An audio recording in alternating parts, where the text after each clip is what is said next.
what I want to do is introduce everybody to voiceover work, the industry, how to get started, any insider tips, training your voice, how simple it is to throw a microphone in a closet and do a recording if you needed to. Stuff like that. Okay, well, we can talk a little bit about breaking into the industry. I actually have a panel that I teach at conventions. It's called Breaking into Indie Voice Acting. And right now, with everyone locked up, everyone staying home, everyone doing their thing, that makes more sense now than it did even 6 months ago, than it did a year ago. For instance, large corporations, large companies that do voice acting right now, they've got their actors, their principal directors, those sorts of people. They're at home. They're working in their closets. They're working in a makeshift studio. They're doing that instead of going into the large company, the large building. So those folks are doing that. And so they need extra money. So they're doing indie projects. All right. And I'm going to ask you if you do any of these online, if you're doing, if you're offering a breaking into, or whatever, what we're going to talk about, do you offer it online? And who knows, maybe the guys that, the Geek News Now network, maybe they'd like to, host, because I do have this. I don't know if you have streaming capabilities. Yes, we do. Okay. So, and right now, and that's a very good question. There's to get started, we can talk a little bit about training. And so I'll just give you a mini version of what we do at the panel.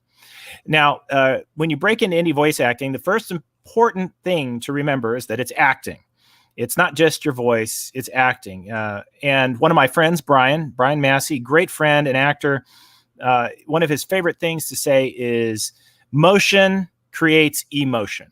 And so you have to act. Taking improv classes, a lot of improv groups, they're free. And in Dallas, there's a improv jam. They get together. It's not classes, but it's a place where you can flex your muscles and learn some of the tricks of the trade. Okay. So we'll start off there then. And let me just do the interview. I'm hoping to go into maybe a half an hour. Last week we talked Legos for 40 minutes. So I think we could probably hit 40 minutes with this today. All right. We're up on Spotify, iTunes. There's a whole bunch of places that we've gotten onto already. And like I said, this is number 3. Okay. So, all right, I'll be right back and we'll get started. Okay, great.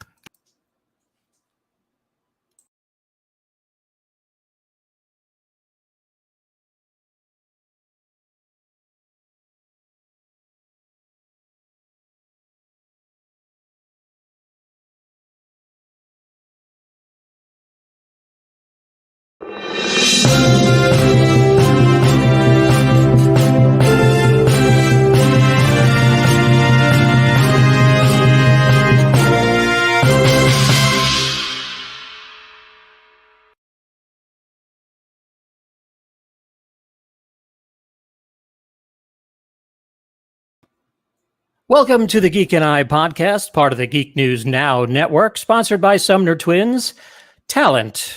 Find them online at facebook.com/Sumner Twins.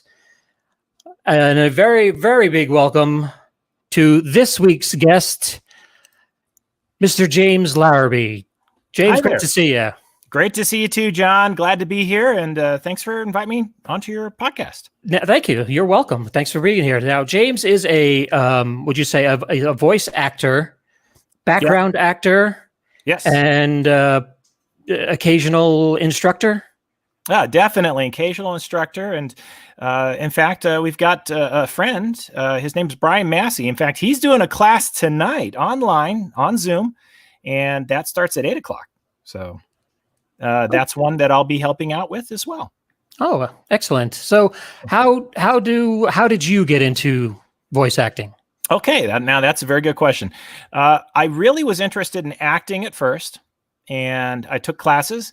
There was a place called KD College in downtown Dallas, and you can go there. You can take the classes. They introduced you to the different aspects of voice acting, how to read copy, what you needed to do, the setups that you needed to have, all those things. But I went and I recorded a demo at a place. It was with Chris Sabat over at his studio, Okratron. And he said, you've got a really good voice. I like your delivery. And he told me, he said, but you know what I'd really like to see? I'd like to see you work on your acting. And a lot of people wanting to get into that business said, okay, yeah, sure. I just want to do voices.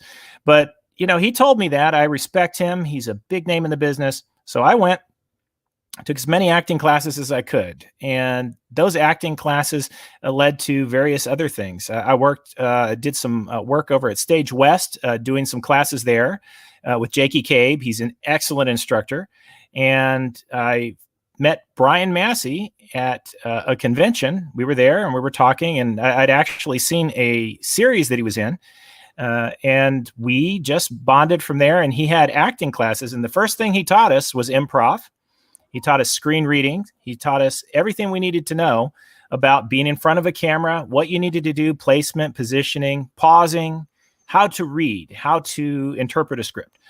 And then from there, again, just, more classes, more acting. And then I actually did a lot of on-camera work before I actually ended up doing voice work. So that's where it all started. So how was it in the beginning? How was it at the beginning? Yeah, because I remember this is episode number 3. Okay, and I'm feeling good today.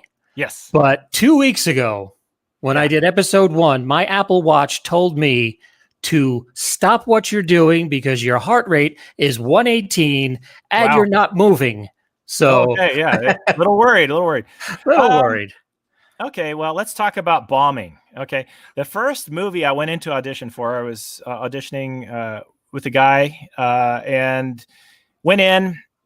I thought, I've got this. I can do this. I'll get in there. I'll read my script. I'll go for it. We'll do it. And I thought, I'm going to be smart. I'm not going to take the paper with me. I'll just take a tablet. I'll read off the tablet. And so you get in there, and there's the director. There's 5 or 6 other people in the room. There's a guy pointing a camera at you.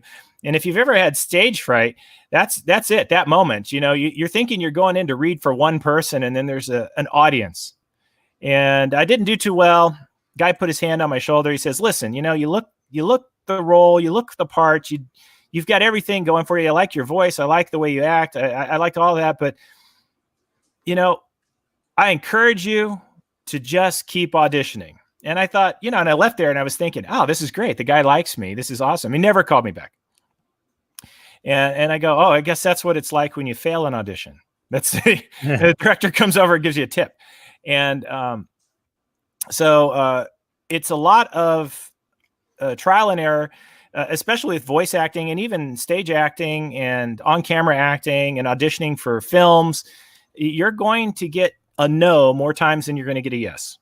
What do you like better, voice or video or regular acting? Well, that's a good question. I actually enjoy regular acting better in the sense that you get to use your body, you get to use your face, you get to use your hands, you get to use the space that you're in. You can walk around in your space. You can explore that, and that tip by Chris Sabat, his work on the acting was spot on, because once you do that, you put yourself in that space, you learn how to read a script, you learn what you need to do.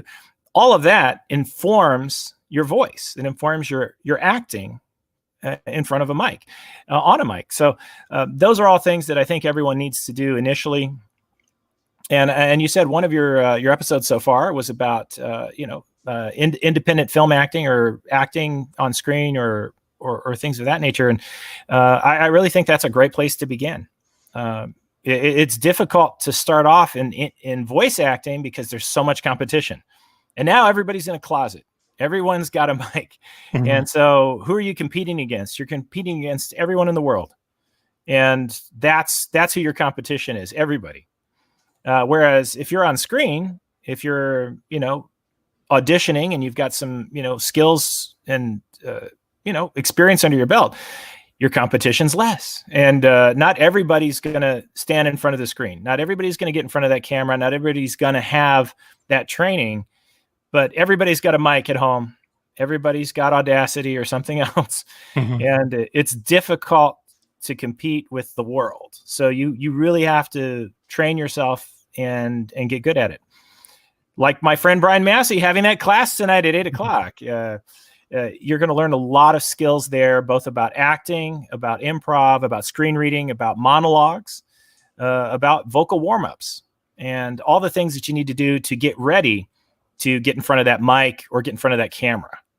So now, you don't need a big, huge setup to do this from home. What is the minimum amount of stuff that you would need? I'm glad you asked that, because today for this podcast, I'm actually at my minimal setup. I've got a more complete setup, a whisper room and things like that. A whisper room, it cost me $4,000. A Neumann microphone that cost you $1,500. All the bells and whistles.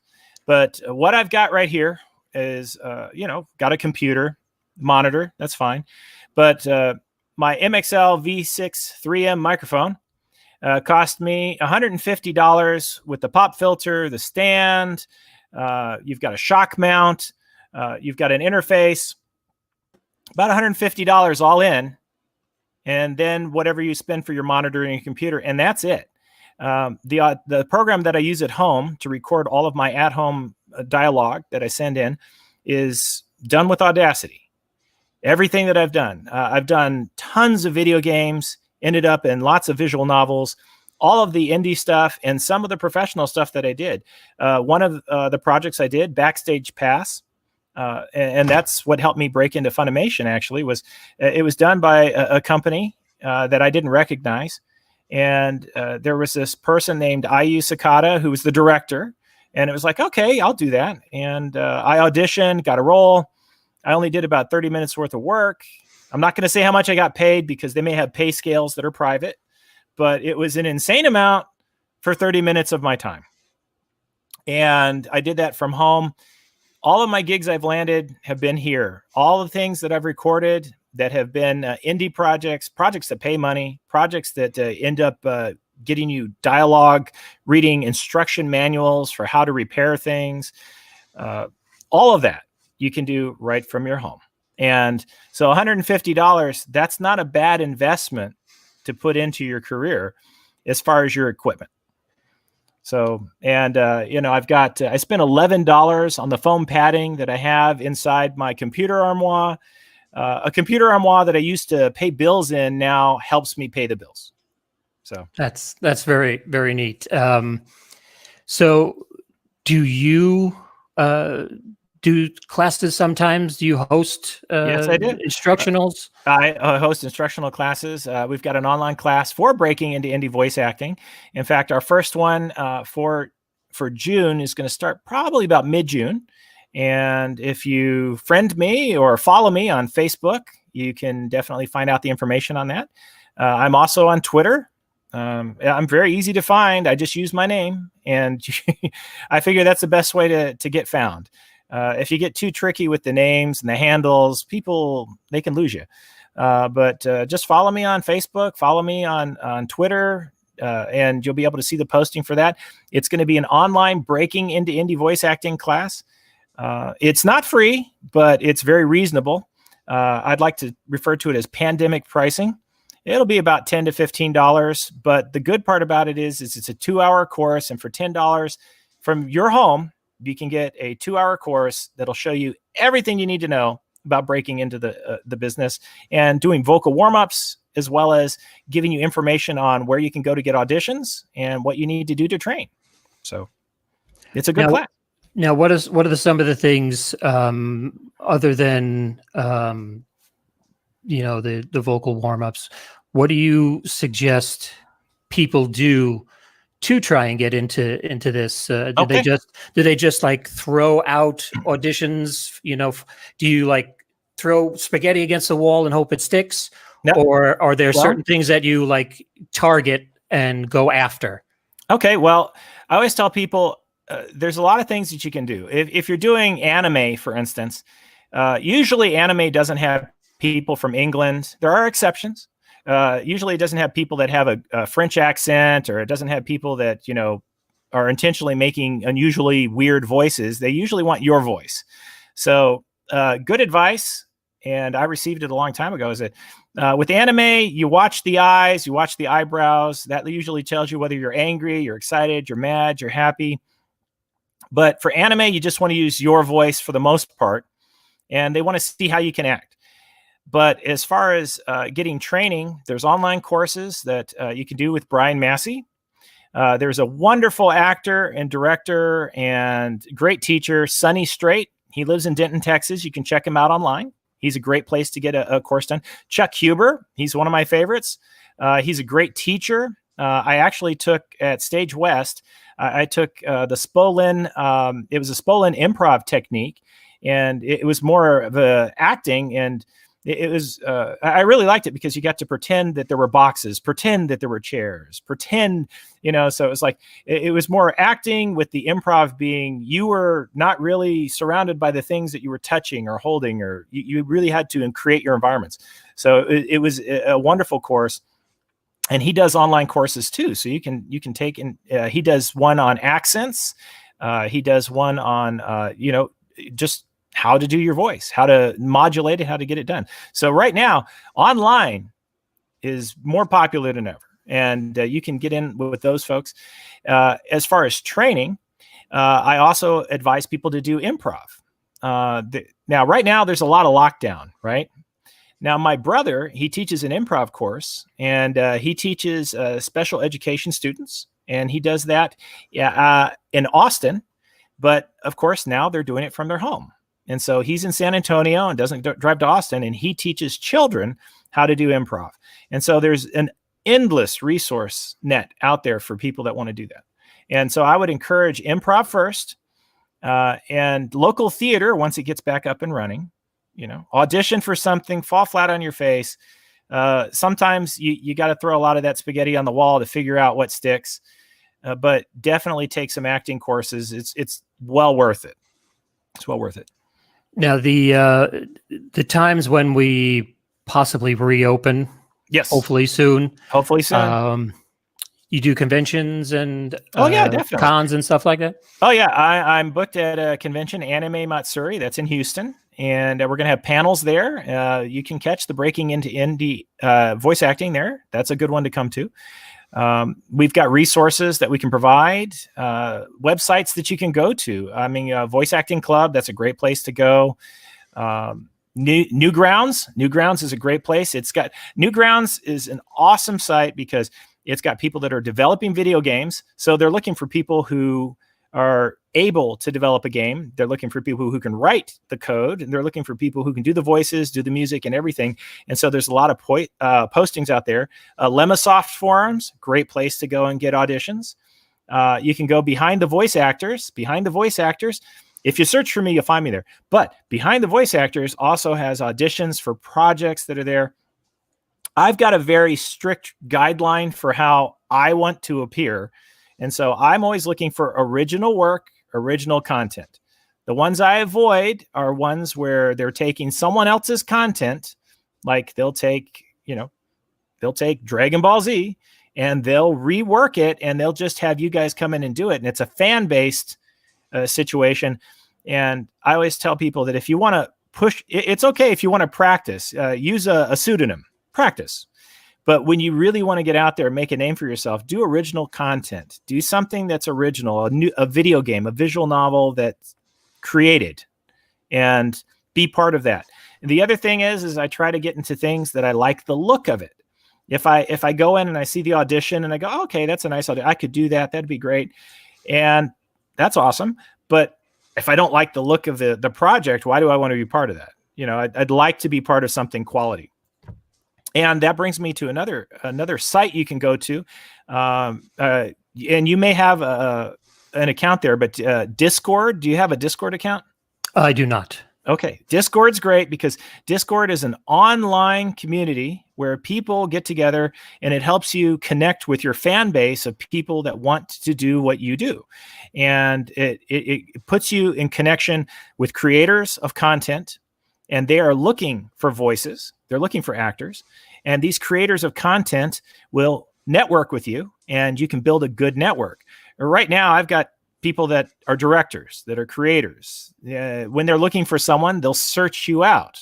They already have worked with you, and they'll recommend you for other projects. They'll go, hey, listen, I really liked what you did with me here. That was a really great video game that you were part of. But I've got a friend that's looking for something right now. No Studio in particular. They're a good one to follow online if you're looking for some online postings. Reese Bridger, he's out there. He's over across the pond, and he does a lot of good stuff. Zulaplex, among other things. And they're always doing posts out there for online voice actors. But the caution, I'll give you a caution. Caution's good. If you're going to audition, make it your best audition. Do the best you can. If you're not ready, then maybe use that pseudonym first, break your legs under someone else's name. And then when you feel that you're ready, when you've gotten some good, solid quality feedback and you know what you're doing is quality, then attach your name to it. So that would be a good piece of advice for anyone starting out. Do some things to fail. You learn a lot about failing, more from failing than you will about success, because when you fail, someone gives you some insight. And if you're lucky, someone will feed you some information. And that information is more important than anything else. Right. Yeah, because I remember I did one that I will not mention. I have no idea how I got. So it was just one thing that just a blessing in the day. Well, you did get one that you did really great at that I personally got to hear. You worked out really well. So glad to have you on board for that. That was nice. So what we may, I don't want to say what would we have seen you in, what have we heard you in? What have you heard me in? Well, I've done a lot of soldiers and fishmen and kings and princes and all sorts of things. For One Piece, Attack on Titan's nice. That was a lot of fun. I enjoyed that. Fire Force, a lot of different people in that that just, but a lot of the stuff that you end up doing, for Funimation, initially you end up doing a lot of background characters, or you end up doing a lot of Walla sessions that you do there, but then, they come out for bits, and then you end up being soldiers and people. I forget the series that I was in, but I was a clerk at a hotel, and this guy had a dragon, and they, attacked me and shoved me up into a ceiling, and I'll never forget the direction that I got from the director. And is this a PG-13? I would assume we're in. Yeah. So there I was up in the ceiling, and they said, okay, I like that sound of pain that you had, but, just try to, pretend you're bearing down, it's really struggling, and give me your best, like your struggle voice. And so, and they had other words for it, they were telling me, but there I was, stuck in a ceiling, trying to, push something out, so it's just awkward stuff, but it's a lot of fun. And I think that was that After Lost? I think it was After Lost. But there's a lot of different things. A Disastrous Life of Psyche K, I really like that one. IU was the director on that too. She was great. Assassination Classroom, I really loved Assassination Classroom. The title character, the teacher that was there, that was Sunny Strait. And again, always does a great job. Sunny, big fan. But when I say I'm a big fan of his acting. I'm a big fan of what he brings to the table. And you put him in a project, it makes me love something that I may not have enjoyed as much unless he were in it. So there's that. Do you like long form, or do you prefer short? Sure. Well, that's a good question. Short bits, or where like if you have to be a character over a half an hour's worth of episode, and then there's 20 episodes, or would you rather do one-offs and kind of change it up a little bit? Well, that's a good question. The one-offs are nice because you come in, you get it done, you're there for 3 hours, you record, you're out.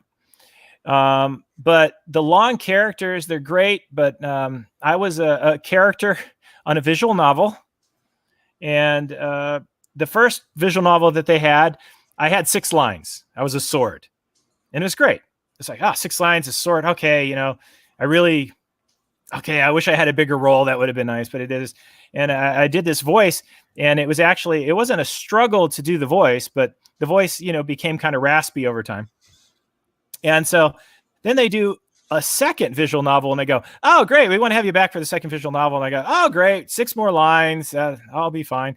But I just had dialogue after dialogue after dialogue, and it was like 3,000 lines, and then said, "Oh yeah, we've got another addendum to this. Let's go ahead and do that." And okay, yeah, add me on there, and said, "Oh yeah, we're going to do a different version of it." And so there's another 600 lines and different endings and everything. So on the one hand, that's nice, steady work. You get paid. And on the other hand, you find yourself coming home from work, and now you're working more. It's like, yeah, I just came home from work. Let me work for another 4 hours. And then, and let me work for another 4 hours tomorrow.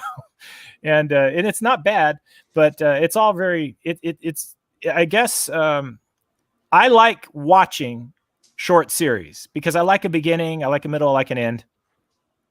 One Punch Man, that was great. I liked watching that.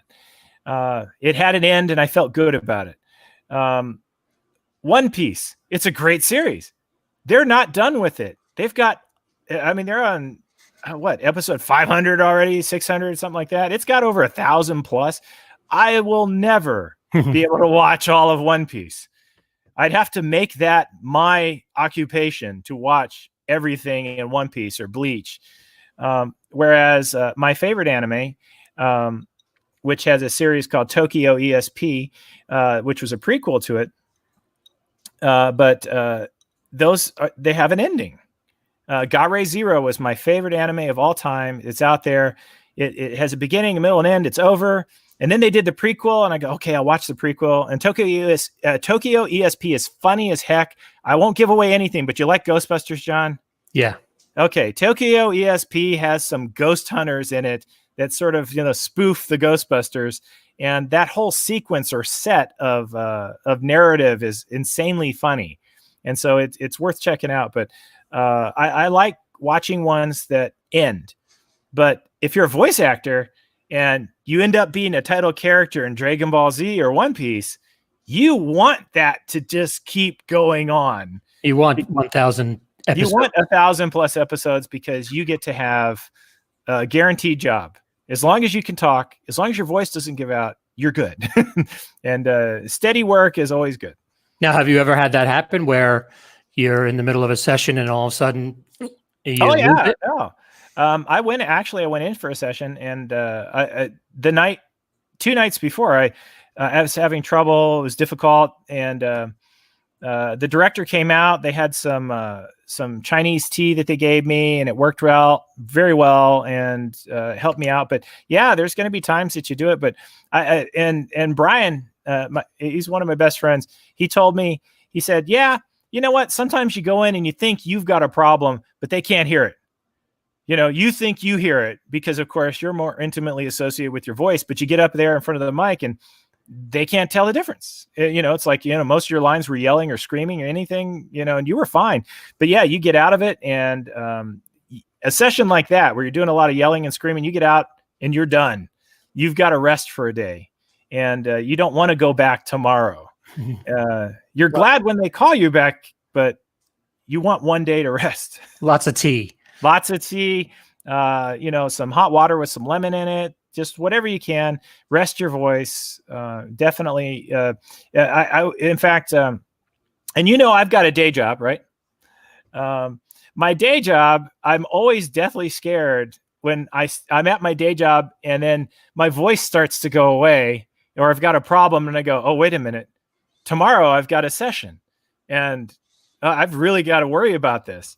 And so, I may take it easy at work and not talk so much and send a lot more emails and then try to rest up. So that way that next day I may have a 1 hour session, and they know I've got a day job, so they put on my sessions after 6. So, which isn't bad, but I've got all day to try to get it better.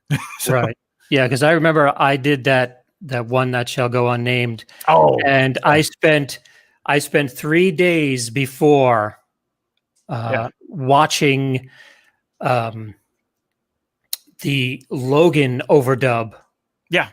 By Hugh Jackman, where he's running through the woods and just grunting and growling and doing all that. And after like the 4th time watching it on YouTube, I was done.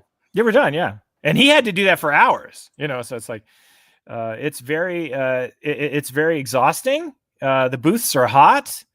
That's why I like recording at home better, because I don't know if you can see, I'm in my room right now. Talladega Nights, My Hero Academia. I've got stuff around me, but it's very cool. It's a controlled environment. I can control the air conditioning in my house, so I can turn it off if I need to. And if it gets hot, I can stop. I work at my own pace. That's why indie voice acting right now, that's the ticket. That's what you want to do. So, and if there was one piece of final knowledge, oh yeah, that you could drop on somebody, what would that be? Okay, the final piece. Okay, you've done your training, you've sourced your auditions. The final piece: don't give up. You're going to do a lot of auditions, and initially you're not going to get a lot of work. And if you're getting a lot of work right away, check out and make sure you're in quality projects. But you're going to audition, you're going to fail more than you succeed. And you have to understand that. And so I guess the knowledge bit, the final piece, the real truth behind what I just said is that acting isn't the job. Your job is to audition. And as long as you understand that, you're going to be able to get through this as a career, because you're going to spend more time auditioning than you do actually in front of a project for the most part. And in fact, and I forget who it was, the actor that said it, but so I'm sorry if I don't credit them. Apologize, acting gods. But the actor said, someone asked him, says, "Hey, did you hate having to go to all those auditions?" And he says, "No." He says, "I love going to the auditions. That's the only time I really get to act, because you get to be yourself. You read a monologue, you're acting out a scene, you're doing it your own way. You're doing it in front of a director, and you may do that same scene, same monologue a different way tomorrow. You may do it again the next time. Choose." And that's the job. The job is auditioning. If you get lucky enough to get cast in a project, okay, well, that's great. But okay, there you are, you're in a project, and if you're on screen or on stage, you've got to wear a wig, or you've got to wear a costume, or you've got to do the makeup, and they cut, and you got to redo the scene, and that's not as much fun as getting up and just doing your thing and acting.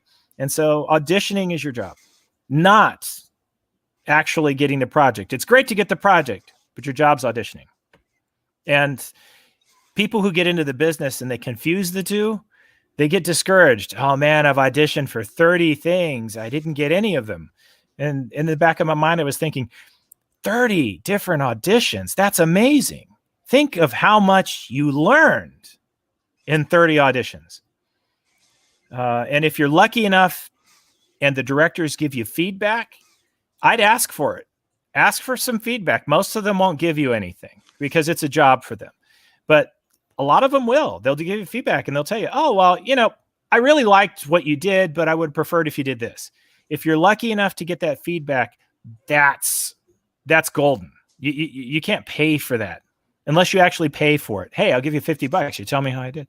So you'll go broke doing that. But most of the time, I've been lucky enough. I've been getting some good feedback from the auditions. So, well, that is possibly the most amazing last word that I've heard, because that makes so much sense. And I never would have thought of it as the audition is the job. That's your job. And that's what you go to work and do every day. And think about this. Once you get the job, right, you have to remember who you were in the audition because you sold them on you. Somebody they can work with, someone that's pleasant, someone that's sincere, someone that they can give direction to and you can take it. And so you're always auditioning. And so when you go in for the job, now you're still on audition. Now you're auditioning again, because if they don't like how you behaved in the booth or how you acted, how you took direction, but guess what? You just failed that audition. They're not asking you back. And so the audition is your job.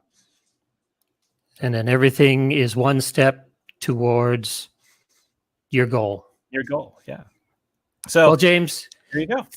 Thank you very much. Very enlightening. I really enjoyed this talk we had tonight.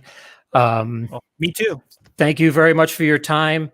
And anytime you want to come back on the program, if there's something you got to you want to talk about, your conventions coming up, or new instruction courses and teaching, and if you want to throw out a job offer for auditioning to anybody, just let us know, and we'll be here for you. Not a problem, John. And hey, listen, you're always in my books. If we've got a role, I know you fit. I'll probably give you a call before you give me a call. Okay. Well, I look forward to that call. Thank you very much, James. Thanks, John. And thank you for spending this time with us on the Geek and I podcast. We'll see you next week.